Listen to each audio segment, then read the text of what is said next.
We're here again on the official, unofficial podcast of the Melbourne Demons, the DeeBrief. Another loss, another annoying, frustrating, disappointing performance by the Melbourne Football Club yesterday, going down to the Gold Coast Suns by 19 points. And here to dissect it with me is Scotty Horton. It's been a long, long time, and my God, what is that growth on your face? Yeah, what do you reckon? Something different? Take us through it. What's the goal? We went to Fiji a few weeks ago. I didn't take my clipper over there and came back and looked in the mirror and thought, that looks okay. Yeah. Went and got a haircut the other week and got a beard fade, which I didn't realise was a thing. Got my normal low taper or drop fade as Will, I don't know. Will tells me what to get, so I get it. And they went the nice little close zero down the sides, and then they gave me a bit of a trim up on the old beard. So I don't know, it's keeping me warm through our beautiful Melbourne winter. But I don't know. I was thinking of getting rid of it, the Savo. But if you like it, mate, I might keep it. Oh, don't. I'm not the judge, am I? I'm not the one to sway you either way. But honestly, I actually don't mind it, Scotty. Yeah, well, I went to shave it the other night, and Kel said, "Oh, don't shave it if you like it. Like you've enjoyed growing it, so you may as well keep it." So is that? I don't know. I think Kelly's the ultimate decider. So if Kelly wants to shave it off, so yeah, there you go. If Kelly wants you to keep it, then I would keep it, mate. Channel a bit of Max Gorn. You are a big fella, of course, but Scotty, it's good to see you. I feel like you too. feel like we haven't seen much of each other. You went on your big trip over to Fiji and you were spamming the WhatsApp group every 2 minutes, showing us photos of this beautiful, wonderful place. And I'm like, mate, I've been there before. And then you've come back and you've just got back, I guess, stuck into just the routine and life and work and kids and whatnot. And it's actually nice to be conversing with my brother. It is. I mean, we talk. We tried to catch up in Geelong the other day, of all places, when I was down there on the Thursday, seeing clients and all. But I think the beard chat's more exciting than our football at the moment. So, mate, honestly, it was shit. It's just a shit start. Shocking. It was hard.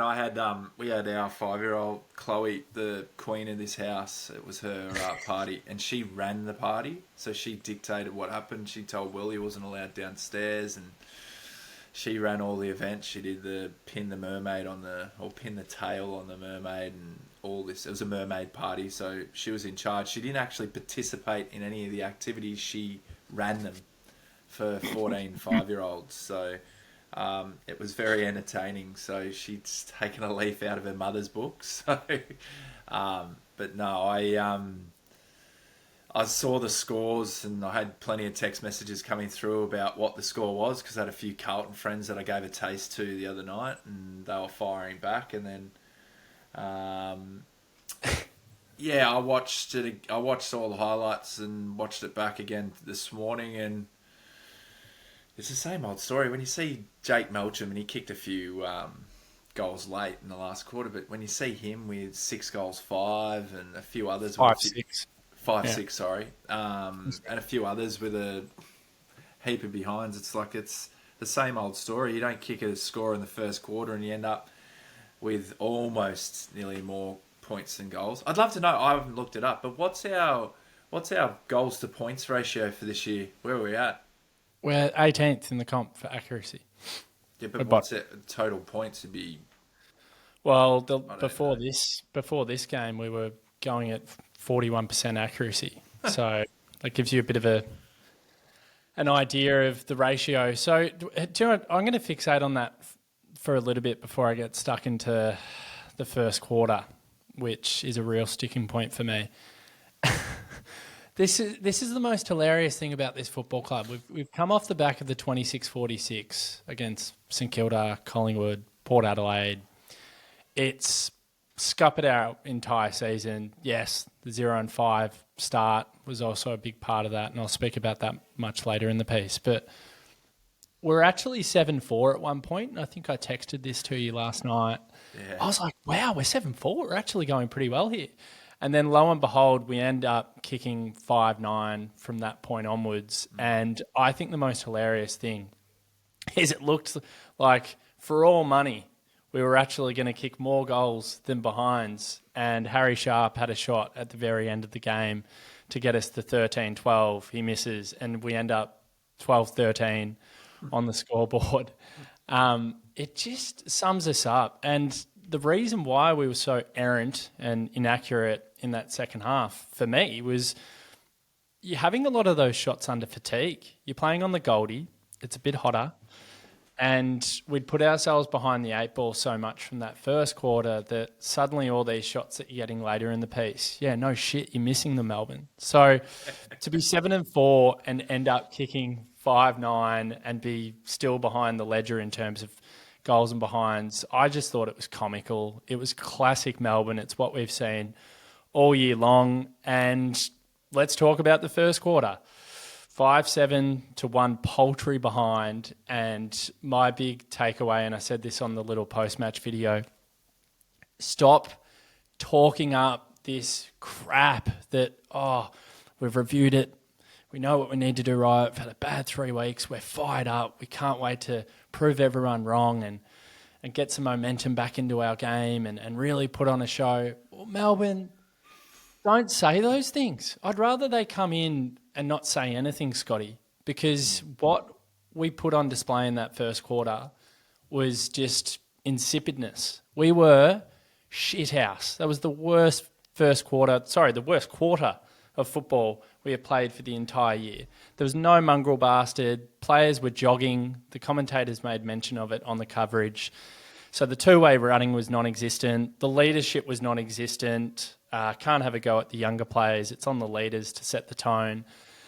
And that was the game. From that point onwards, you knew deep down, I think 99.9% of Melbourne supporters knew we weren't going to win that game of footy from that point onwards. Even though, yes, we rally in the second quarter, we show signs in the third, but we don't hit the scoreboard. And then we've got this late flurry. But of course, we started kicking behinds. So, number one, with the messaging, Melbourne, just shut up. Stop talking. I'm sick of you talking. You've been talking for years about how you're going to clean up this mess in terms of our forward half connection, our goal-kicking exploits. You haven't cleaned it up, so stop talking up a big game. Stop telling us that you're going to come out and breathe fire from the get-go and then do the complete opposite. Because I think, Scotty, as supporters, we see the same script week in, week out. We cannot play 4 quarters. It's been the absolute bane of my existence as a Melbourne supporter and for many others. Lloyd Tofflon has been speaking about that for several years himself. We do not play 4 quarters. We're inconsistent. We're erratic from quarter to quarter. And for me, Scott, that resembles a team who unfortunately are playing bottom 4 like footy in their past 21 games. We are 6-15 and we cannot shy away from that. So, for all the good work that was done in that 5-6 week period where we were moving the ball better, we were connecting better in our front half, we were winning games of footy, I just feel like we're back to where we were from that 0-5 start. And I can't get away from the fact that I think we need change.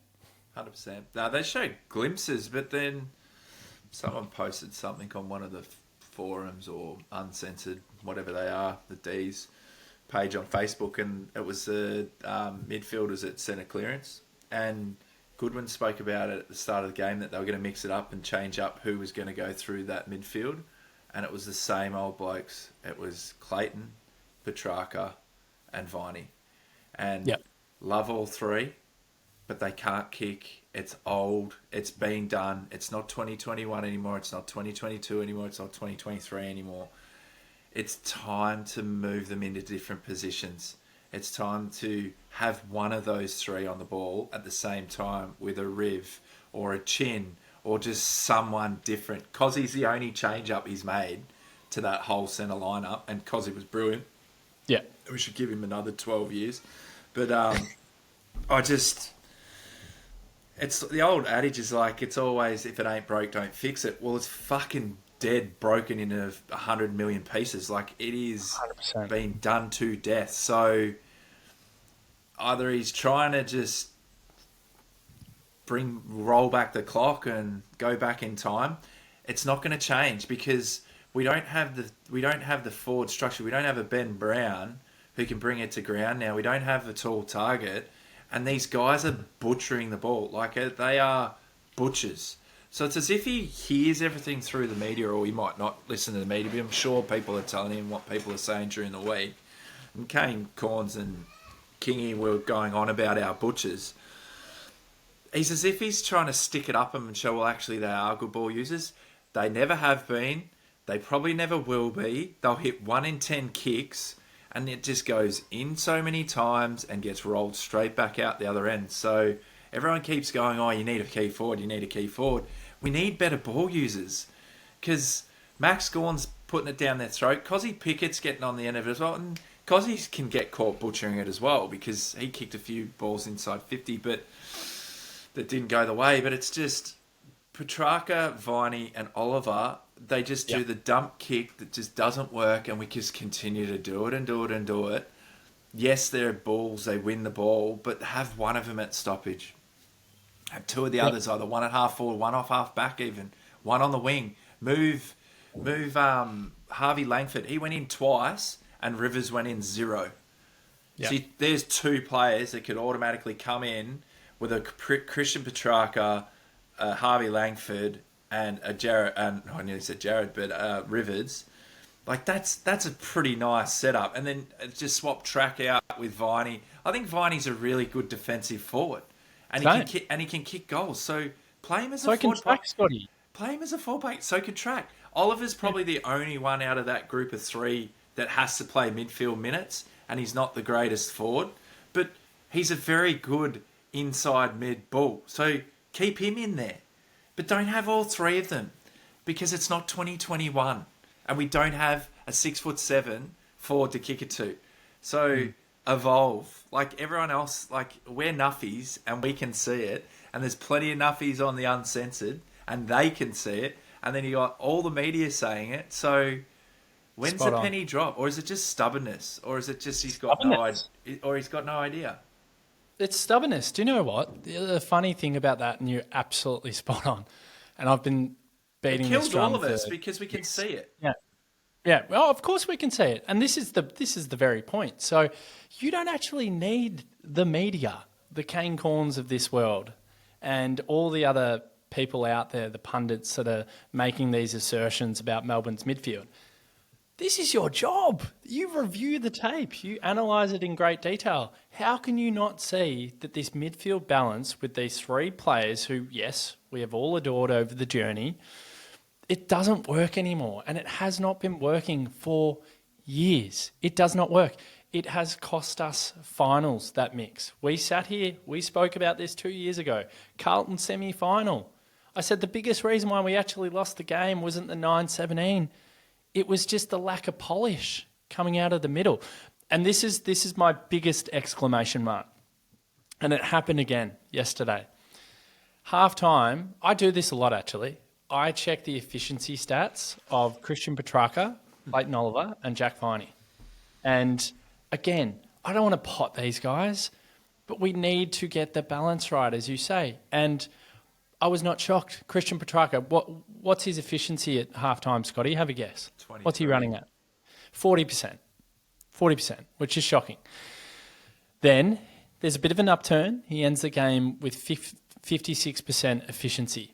Jack Viney, 50% efficiency for the day. So we'll fixate on those 2 players. Then we move to their direct opponents. So Matt Rowell, Noah Anderson, Tuke Miller. What are they running at from an efficiency perspective? 75, 75 and 74%. Wow. 20% is a big fucking difference in the modern game. The idea that these 3 vaunted, champions who we all love for different reasons, but the reasons why we loved them in the past, the ball-winning machines that they were, the game has changed from 2022 onwards. And I would argue Collingwood probably pioneered the change. Defensive transition, counter-attack, rebound, and in that qualifying final against them, we had 60 inside 50s to 32 and they beat us. Why did they beat us? Because that's what the game demands now. You've got to be really good on turnover, and kicking skills will beat these contested, ball-winning territory teams like Melbourne. So when are we going to wake up and smell the roses and understand that unfortunately it's some of our senior guys that are starting to let us down in this modern version of the game? And Christian Petrarca yesterday, he has the 32 disposals and he has a stack of clearances and a stack of score involvements, 10 off the top of my head. I would have much rather Matt Rowe's stat line with the 24 disposals, the 12 clearances. He was the best pressure player on the field as well, Matt Rowe. He was absolutely berserk. And he was doing something that some of our senior mids weren't doing. He was actually tracking back and running two ways and applying pressure. So it's driving me insane, Scotty. I'm saying this every single week, and I've been saying this for most weeks this season and a lot of last season. Until we fix that midfield balance, as you speak about, we're just going to continue to run into the same problems. And again, we love these blokes, and this isn't us just like taking aim and like bang, bang, bang, bang. No, get creative. Put Petrarca forward more. Defensive forward role for Jack Viney. We've seen he's got an eye for goal. We've seen that he loves the physicality of the game. That's his MO. So roll with it. Keep Clayton Oliver in there because he can get it out to your Kozzy Pickett's or your Trent Rivers in the midfield. Give Harvey Langford a little bit more of a go in there. All we're asking for as supporters, because we have to watch this week in, week out, pay our hard-earned to support this football club, is we just want to see a little bit of flexibility. So why do they not fucking change it? I just don't get it, Scotty. And if it's pure stubbornness, well, I tell you what, Goody's going to lose his job over it if he doesn't change it. Is that a bad thing? Well, no, I don't think so, given the 6-15. Like, just to go bigger picture, we might pinch another 2 wins, maybe 3 wins at a stretch, I think, in this last 8 games.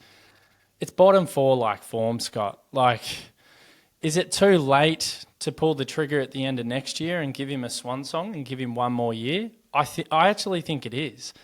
If we need new ideas and a coach that is entrenched in the modern game and how to play, like why wouldn't we look at potentially doing it earlier so that we're actually 1 extra year ahead in terms of our progression as a list with a new coach and new ideas? Like I said this 7 or 8 weeks ago. Like I feel like we were there then we got this little flurry of form and we had this upturn in results. And in the last 4 games, we've literally just regressed back into these bad habits. Now, King's birthday was a sucker punch because I thought we played some brilliant footy and we probably deserved to win that game, going down by a point. But the reality is it's a results-based business. It's a brutal caper. It's a brutal industry. And we'll be 6-16 come the end of Sunday afternoon next week after we play Adelaide, because there's no world where we're going to beat Adelaide at Adelaide Oval at the moment. So I just think we're absolutely kidding ourselves if we continue to play favourites, if we continue to play that midfield mix. And for the love of God, can we just get a look at what's on our list? Keep playing Matty Jefferson. Bring Jacob Van Rooyen back in. Give Kynan Brown a go. Give Bailey Laurie 4, 5, 6 games where he's not a sub, or he plays half a game and then gets subbed out. Like, bring Jed Adams in. He's a good kid.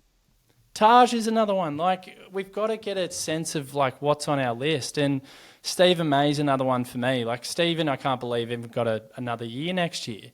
Like he's been behind the 8 ball. He's had some brilliant games, but I tell you what, he's had some absolute stinkers as well. So I just think it's madness if we don't start getting a feel for the future.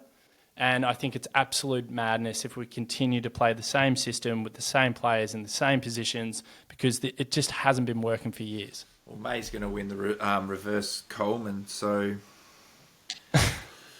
good on him. But, yeah, I think we need to see the future. They need to get Kylan what? Kynan. Oh, Kalani? Who are you talking about? Kalani. We need him in. Yeah. Well, that was the Kalani White Cup yesterday, wasn't it? Gold Coast versus Melbourne. So if you lose that, they have to give it.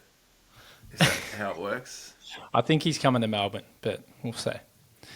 We'll see. But anyway, I'm just... But still, like Ben King. King, 6'8", taking it at the highest point. Yeah. These blokes are unicorns. There's not many of them left in the AFL. The only other one's the Darcy running around at the Bulldogs. But What a player. Yeah, but he gives you a chance. So get in another ruckman. Max Gawn is 6'10". Go and sit him in the fucking goal square. Oh, he can't kick though. Yeah, but he kicked one yesterday. If he was a kicks good it, one. if you put it to the top of the goal square, why not? Yeah. He takes two of your best defenders to take him out. So then Bailey Fritsch and then potentially Rue can then get off the leash. Yeah. There's no way in the world Max can keep getting belted in the ruck day in, day out for another 2-3 seasons. Move him up forward. He's so athletic. He's so strong. And then he can play like another defensive forward. Jake Melksham's wound back the clock. He's just... Wow. He's phenomenal. So... It was the old adage. Like, go back to the old 90s and 2000s when you played... You've rested your ruckman forward in the forward pocket because they stretch defences. And then your best defender has to go off. That's just... They haven't tried it. Like, he kicked a goal yesterday. He took a good grab. He snuck forward. Just leave him up there for a whole quarter or a half. Like, yeah, I don't know. They won't do it, Scott. There's no imagination. Yeah, but maybe the old ways are the best. Like, we're talking about the old ways and using our old midfield and the same terrible kicks in the midfield. But go back to the old school and put the 7-foot bloke in the goal square. Because I tell you what, which defender in the league could beat Max Gawn 1-on-1 in a marking contest? The only people that beat him in a marking contest is the opposition ruckman because they're the same height. I couldn't see a Darcy Moore or Rory Lobb's probably the only one that could compete with him in height. But outside that, they're all the other defenders are 6'5" plus. They don't have the same wingspan as Maxi. Just try something different. It might actually straighten him up if he gets an opportunity to kick at the big sticks a couple more times. It's just try something. Utilise height. Because Tommy Campbell can go and play... What? We go and get this bloke. We went and got Majak Dor. We go and get these backup ruckmen in Casey. Never play him. I never play him. So give Tommy Campbell the last 6 games of the year. If he's not the future, or bring in Farrell or Jeffo. What's the other guy's name? He's from Brizzy. I can't remember. Fullerton. Yeah, Fullerton. Just give him a go.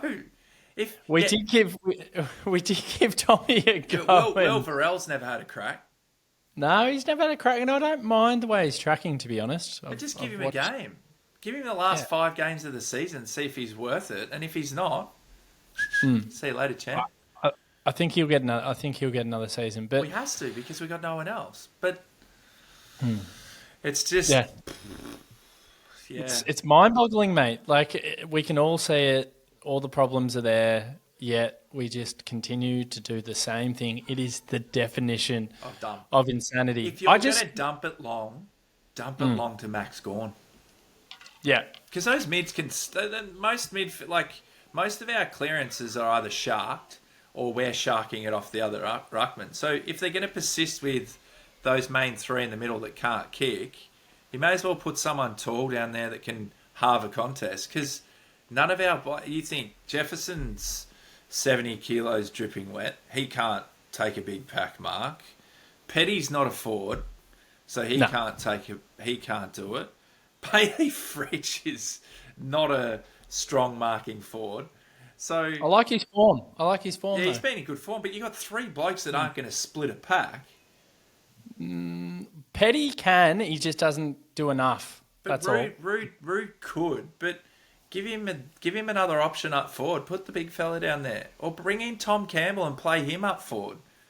Tommy Campbell's body, like, he comes on and off all the time for Casey, gets rubs. I don't know if he's completely up to it, which again begs the question, why do you bother? And he's utilising the physios for his final year of AFL.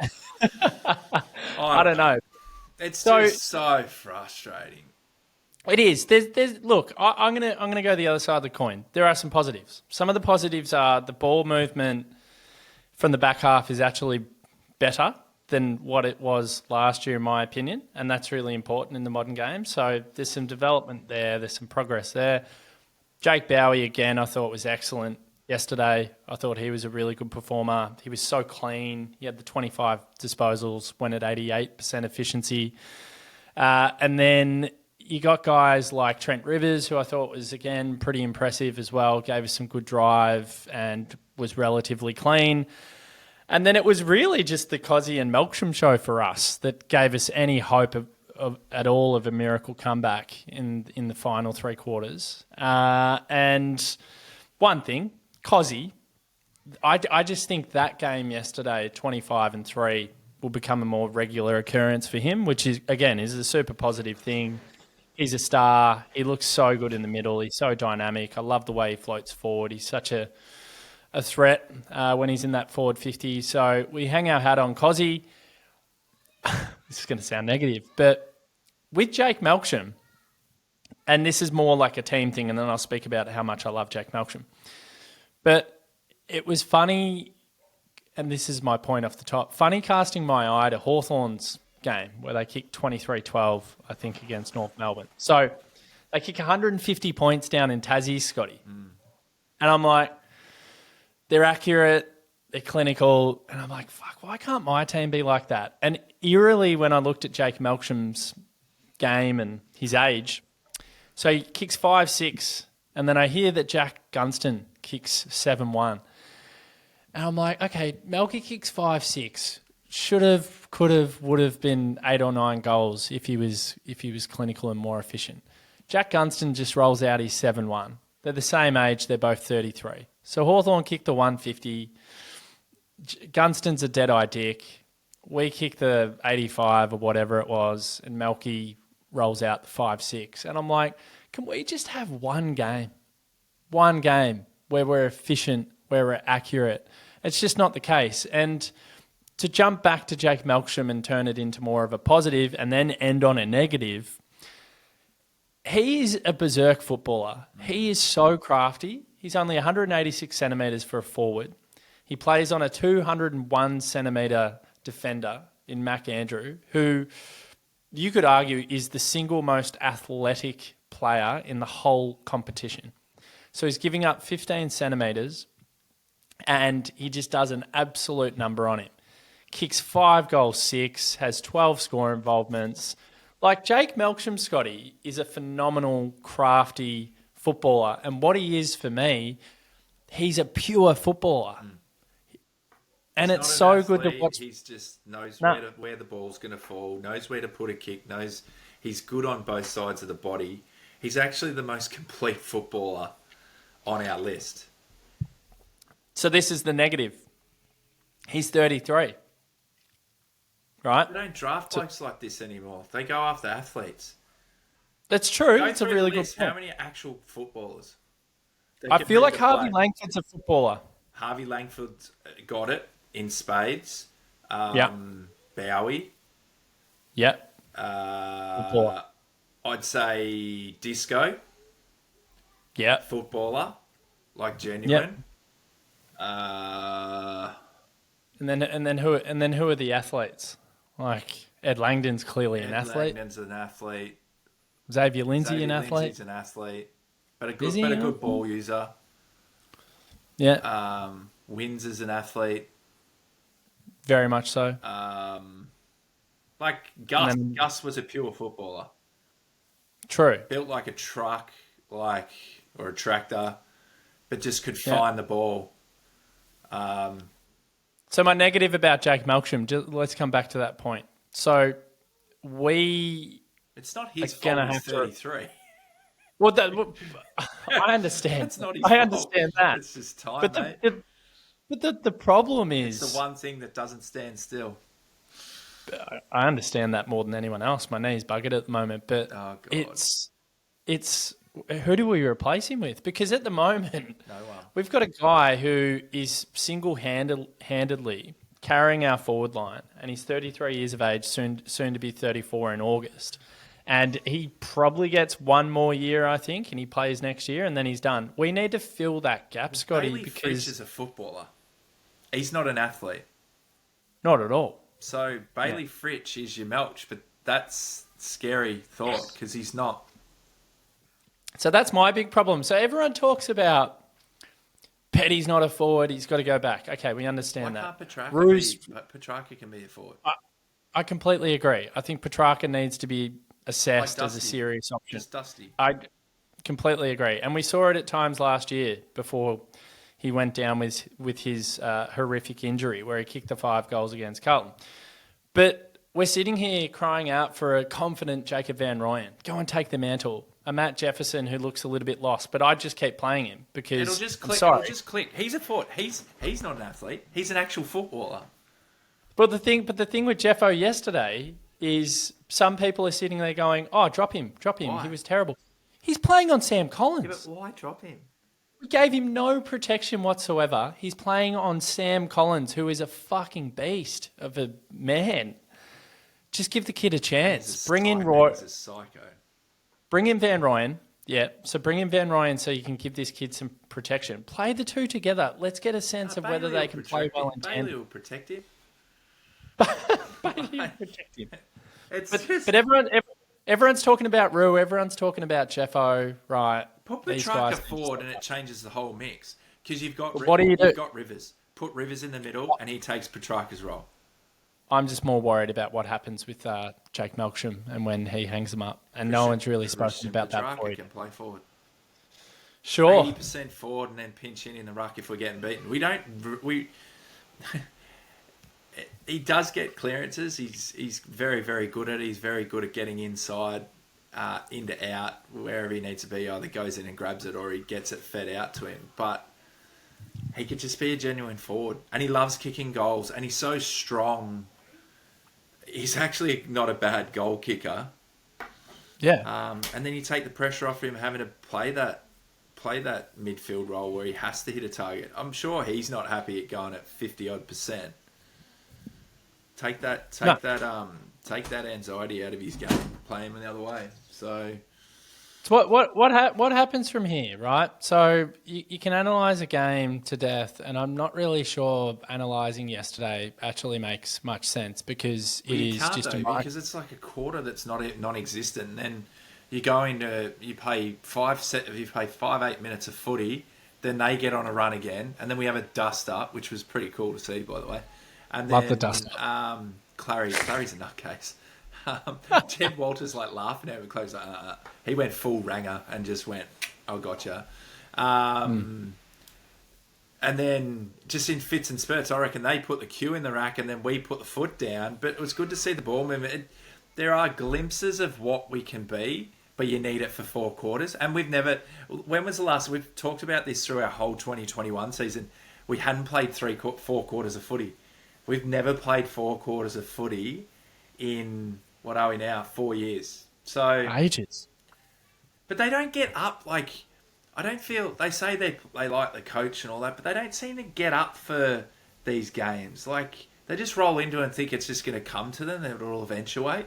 But when you put yourself 37 points on the back foot, game's done. Yeah, and game was done. And yesterday was a microcosm of who we are. It was one horrendous quarter. That's very Melbourne. One heroic quarter where we've got all the play and we're actually kicking goals. It's like a good movie, isn't it? Yeah, and then we've got the quarter. Then we've got the quarter where we've got all the play again, but we miss more than we actually kick. And then we've got the quarter in the third where we're kind of half-assed. We're kind of in it, but not really. Yeah. We let a few cheap ones go through just inexplicable mistakes. Hospital handballs, Oliver was culpable, Viney with some stupid kicks. And suddenly the game's over. So yesterday really for me just summed us up in a nutshell. If you cannot be consistent from quarter to quarter, and I understand that there's momentum in games, but the best teams, when they're on the back foot, are able to stifle and arrest momentum as quickly as possible. Yeah, no, we don't. You don't get it. Like good teams, Scotty, and we've said this before on this show, good teams don't give up 5, 6, 7 goals in a row. Arm across, lock down, don't let them get on a run, stop them. Yeah. Defensive tap, defensive hit, lock on. Just it happens at local footy. It's pretty simple. The game's not difficult, but the game's difficult to watch. I missed out the other week. I was supposed to jump on with you and talk about it all, and we never got the opportunity. But the game's shit. We were talking about it yesterday with a couple of the dads that were here, and just I said, "Have you been watching much of the footy?" And they're like, "Nah," and they're all Collingwood supporters, and they're like, "Yeah, it's just not." Well, they're waiting for finals, Scotty. It's just not. Well, we had Tuve came yesterday, and he was talking about it, and he goes, "It's just not the same." So his era when he played through early 2000s, so 2004 all the way through to 2016, that's probably some of the best footy of our era, I reckon. Like the early 2000s were good when Brizzy was smashing teams and everything like that, but I reckon from 2005 onwards, like those two grand finals between Sydney and West Coast were epic. So we get to now, and it's not our game anymore. It's done. It's pretty sad to see. It's all for the clicks and all for the commercial value. It's not actually about the game, and I can't even understand the game anymore or the way they adjudicate it. So you and I were talking during the week. Like we went and watched local footy. I watched it down here in the Eastern Footy League. 2 umpires, would have been 18, 19, one girl, one boy. Hardly noticed them all game. The game flowed all day. They just balled it up. They called a tackle when it was a tackle, and then they ball it up. Every now and then they'd be pushed in the back. They pay the right decision. They make 1 or 2 mistakes, but you don't have 4 people making mistakes. Human error is what fucks everything. I'm learning that in my business. We're a very manual-oriented business, and this is a manual sport, and there's no, like, the arc's full of shit, but I reckon they're in their ear telling them what to do, and we spoke about this conspiracy, like, they're in the ear going, I don't know which way that one went, and they go, no, pay for a kick. Or if momentum's going the wrong way, like, pay it again, let's bring this game back in. Because the commentators commentate that way as well. You look at Channel 7, like, they try to get the other team back in and keep people entertained. I reckon they're all linked up. So, I don't know, it's sad. The game's shit, but I don't know whether I'm just dark or because of how the D's are going, but I actually enjoy, because there's no expectation, I actually enjoyed seeing Harvey Langford and Windsor, and like I even get excited, and you're rooting for Jefferson to do well. Come on, mate, it's your opportunity. Let's get going. But when you got those 3 blokes who can't kick in the midfield, kicking it down that forward line, it hurts. And then you got Stephen May being Stephen May, getting towed up, and given that wasn't a bad ear massage, by the way. I don't know whether he'll probably get a fine or a week for that shit. But it's just, I think we're so rattled and lost, and then all of a sudden we switch on for 5-minute periods, and you go, oh shit, and it gives you a taste, and you think we actually could be good, and then you go to work on the Monday and you're like, no, I was pretty happy with the D's, but I don't know. We can't. There's excuses, there's all this other stuff, but I just think the guidance from above's just not there. It's the same old story. It's the Simon Goodwin story, and everyone knows how it ends. It ends with a scoreboard that's riddled with points and lack of efficiency, and we dominate stats in inside 50 and clearance. We're one of the best clearance teams in the league because we've got Max Gawn and we've got these butchers in the middle, but it'd just be nice for it to one day click. Like, you go through these periods of, like, people just give it to you, like, oh, you need a forward. I was like, we just need someone to kick it properly. It's just harsh. But is it ever going to change? No, it doesn't change, because we need to probably change things and freshen up things from a coaching perspective, because... Well, who's teaching him a kick? Who's the fundamentals of kicking? It doesn't matter. It doesn't matter. I've convinced myself now that certain players who are culpable... I don't want to name their names anymore, because I do love them, and I've got one of their footy cards on my desk. 36-year-old man with a footy card on his desk. Get a fucking grip. But I'm convinced, Scott, there are certain players in our lineup, senior players. It's their job. They've been doing this for... Do you think there's a lack of care? No, it's not care. I think our team cares. No, if you can't change them. Watch Carlton on can't change them. Carlton played, and I watched that just for my own entertainment because it was hilarious. But they look like a team who doesn't give a shit and are getting paid the paycheck. No, I think it's not our care. team actually cares. Of course they care. It's not care for me. It's just, it's ingrained habits that I think technically in my opinion, because we watch it on repeat, rinse and repeat nearly every single week. I just don't think it's going to change. I think it's just bad habits, technical problems that cannot be erased and fixed, because if they could be fixed, surely those problems would be fixed by now. After so many years of seeing them display the same inept kicking skills. So I just think they're too far gone. Some of them are in their late 20s, some of them are in their early 30s. Coach, better, do you think we got the cattle currently to be able to do what? Play finals, go deep in finals, or we haven't got the development in enough players yet with this new brigade coming on? Because what's the period? Like we're in a rebuild. I don't think we're bottoming out, but if they start games like they did on the weekend. No.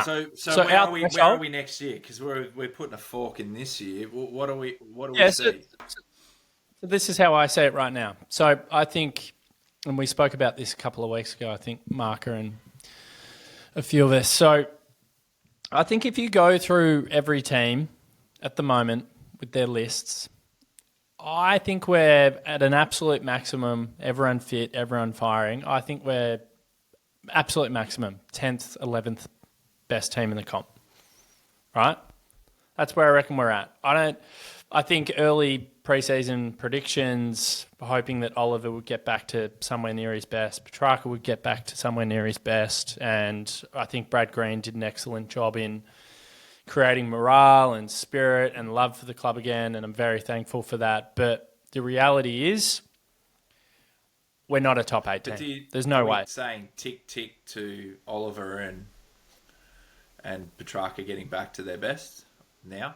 Nah. So I think I think to your point, I think it's about let one live in there, and your whole job and your whole duty and role, Clayton Oliver, is to apply pressure, be an absolute pest, win the ball at the source and get it out to the better users. Done. Petrarca can go forward. Viney can play 35 plus. Exactly. Comfortably. Viney can be a defensive forward. Now, the other world is this. Maybe you have to let one go. Nah. Right? No, I fair income. Why not? Let's make some big calls. You don't. If you're a business owner, so if you're someone on the board or you're someone in the administration who has a big role, like a Paul Guerra, there's no sentiment here. The sentiment's gone for me. Like, I'm taking emotion out of this, and I've been doing this for most of the year now. I love these guys. They've given us some of the best memories we've ever experienced as Melbourne supporters. We've actually had a really good period with Goodwin. The straight sets 2 years in a row, yes, it hovers over us like a bad cloud. But in 2022 and 2023, there was still some pretty inspiring wins. We're a great road team, blah, blah, blah. 2018, one of my favourite seasons ever. Fucking love it. Awesome year. Fantastic year. Those 2 finals at the G. Hawthorn and get me back there as soon as possible. Yeah, that was fun. Unbelievable. So again, thank you. But mate, all good things come to an end. If we want to act like a big club, a fair income club, in the same way that Hawthorn have, and Geelong have, and Collingwood have, and all these other teams that have made big calls and got rid of favourite sons, we need to think and operate the same way, and we cannot be blinded by sentiment. We really can't. So I think there needs to be a serious conversation around one of them. Like, if we get a good deal on the table, Scotty, we have to consider it for one of those players. Do you know what? If I was going to pick, it can be true. It has to be Clayton. If it was going to be one, I'd pick him. Yep. I'd pick him because I think we'd get the most value for him. I don't think we get enough value from the other two. And I think we could replace him and his impact with someone who might collect less of the ball, but they might be a better user. And that is the game. The game demands efficiency and great ball use. Good player. He's a good player. I like him. Yeah, he can kick better than our mob. So the other thing as well, like I would look at the back end of the field. So I think Harrison Petty, round 1 next year, I want to see him lining up at centre half back. I think the thing with Stephen May, for me, is I would be a little bit disappointed if he played the majority of next year. Like, I would like to see Jed Adams. I would like to see some other players. Come back. I think there's a bit of hysteria around Lever, but he's just not right. Like, he's got to get his body right. So, and he'll have a pre-season. He'll come back. He's our future skip. Like, there's not a person in the world that doesn't think. And everyone's saying it was a harsh dropping. I think in all honesty, it could have been driven by Lever. You know what I mean? Like, he's that kind of guy. If he's not playing it, he's not playing at the elite level, and he's not holding himself to his high standards, I don't think he would have been too disappointed in going back to try and get some continuity, because he's got a serious injury, and we've got players there that can support it. Like, just give him a crack at coming back. But so look at it this way. I'm just doing this on the fly. So McVeigh and Bowie, locks. Windsor, no. Halfback experiment over. Put him back on a wing. Yeah, so two locks. Inside. Maybe Harvey inside, but I'm just fixating on this. No, I know that. We all know that. And Harvey Langford's not a wingman. He's an inside. We know, and it's just to get games and continuity and build into it. So you've got Bowie and Windsor there in your back line, and then you've got Petty, Disco, Lever. That's a pretty nice back line. Agree. And then there's one more. And do you know what? The one more could be Christian Salem. It could be Blake Howes. Maybe that's your 7. Because I actually like Howes. I think he's going to be a player. And he's going to get stronger. Right? So suddenly that mix to me seems relatively stable. I'd be okay with that. Yeah, and then the one thing that's the obvious miss out of that mix is I haven't named Trent Rivers. He doesn't belong in the back line anymore. We used him as a gap stop or a fill-in for Petrarca. Yeah, and for Judd. So Judd's back. So move him in the midfield. His best games were when he was bursting out of clearance. He's a bit tidier as well for me. So that's a change I would do. I like that. I look at that mix and I go, I reckon that's good. And then you look at it in the midfield, we know what that is. We've spoken about it at will. We understand the wing changes. It's like Windsor and Langdon. Just get Langdon back to his natural spot. No more tagging. It's done. Nick Dacos, it was fun. It worked. Who cares? Move on. Play him where we need to play him. And then we've spoken about the forward line with like Petrarca and Viney. Maybe one of them has left the club. Who knows, right? Probably not Viney. So then what we actually have is this conundrum that we always speak about, and it's you just got to back Jacob Van Rooyen in for this last 8 games. Try and build some confidence into him going into 2026. I just play Jeffo with him as well. Who cares? Just roll the dice. Speak about Jacob Van Rooyen and all the pressure that we've put on him. 22-year-old, key forward. It's been a problem for us for a long time with this club, probably ever since Jesse Hogan. We need to find someone. We have to find someone to complement him. He can't be the sole number 1 key forward for me. I just feel like it's not going to work. Who's out there? What can we do? Who can we go and target? We can't do anything. We need to go and find someone. We have to. I don't know. We just got to go and find someone. We did well getting Ben Brown. And he filled a gap, and there's not as many expectations. So then you had Wiedemann, we killed Wiedemann, we killed Watts, we killed Jesse, and now Jesse's the best forward. Now he's risen from the dead. So... T-Mac was... Do you know what's really funny? Because T-Mac's obviously at the twilight of his career, the end of his career. T-Mac 2018, so underrated. Kicks 56 or something off the top of my head for that whole season. Yeah, he was clinical. He was awesome. He was so good. But anyway, so the point is, I think back half, not bad. Yeah. I think midfield, with some balance and some change, not bad. Wings, not bad. Mm-hmm. Forward half, we need to experiment. We need to get some players in there that need to spend more time forward, like a Petrarca, if he's still at the footy club. And then it's just the same old problem. Like first tall, second tall, third tall, who is it? Melksham isn't going to be around forever. Bailey Fritsch is a bit hit and miss, even though I like what he's done recently. And then the last point, Scotty, I'll make is I think Harry Sharp and Tom Sparrow, like, this is just what I'm going to finish on. And people are going to be like, this has been a pretty negative show, but this isn't about negativity. This is about finding what else is on our list. Because I love Tommy, great kid, but as we know, it's just been the same level of output every single week, and it's not enough for me. Harry Sharp feels a little bit list cloggery to me. Again, no offence, just my opinion. I just think we've seen enough from him. We've given him a lot of chances. It's time to go Kine and Brown, give him a proper run at it. Bailey Laurie, give him a proper run at it. Tajway Woden, give him another run. Give Jed Adams a game this week, particularly with Petty potentially out, Blake Howes out. Let's see what he can do at the level. I actually don't mind what I've seen from Luca Kenfield as well at Casey. Yeah. So, please, for the love of God, we are 5 and 10. Our season is dead from a finals perspective. We've got 8 games to figure out what we've got. Fucking do it. Just trial it. That's my final point. I think Sparrows... Neil Bullen was one of the players that used to get potted all the time. I think he's at that crossroads right now where he was. So... Yep. To play him. I don't know. To play someone else. Like, I'm just take him back, put him back to Casey, play someone else. So anyway, it's all good. Oh, you've been Darksy. I've been real Darksy this episode. I'm not anything. Like, no emotion. It is. Do you know what? No, I'm going to refute that, Scotty. I haven't been Darksy. I've been a realist. So I've been realsy.